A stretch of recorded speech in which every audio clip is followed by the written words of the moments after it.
আর kilo অনুযায়ী বললাম কত, প্রায় 78 কিলোমিটার। এই পরিমাণ যাওয়ার নিয়তে বের হয়েছে, তার উপর কোরবানি ওয়াজিব না, তার উপর কোরবানি ওয়াজিব না, না তার উপর কোরবানি ওয়াজিব না। এরকম মুসাফিরের উপর কোরবানি ওয়াজিব না। নাবালেগের পক্ষ থেকে যদি বাপ কোরবানি দিয়ে দেয়, কোন বাবা টাকা, সে তার নাবালেগ সন্তানের পক্ষ থেকে যদি কোরবানি দেয়, হয়ে যাবে, সওয়াব হবে, আদায় হবে। কোন বাবা তার নাবালেগ সন্তানের পক্ষ থেকে কোরবানি দিলে কোরবানি হয়ে যাবে। বলেন এটা মুস্তাহাব, বলেন হুকুমটা কি? এই আমলটা যে করবে বাবা শিশুর পক্ষ থেকে, এটার নাম ওয়াজিব হবে না মুস্তাহাব? হ্যাঁ মুস্তাহাব। কোন নাবালেগের পক্ষ থেকে তার বাবা যদি কোরবানি দিয়ে দেয়, বলেন তো আপনারা এটার হুকুমটা কি হবে?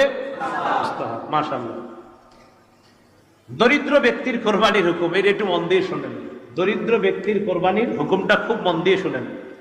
প্রথম কথা, দরিদ্র ব্যক্তির উপর কোরবানি ওয়াজিব না, কারণ তার কাছে নেশাব পরিমাণ সম্পদ নাই।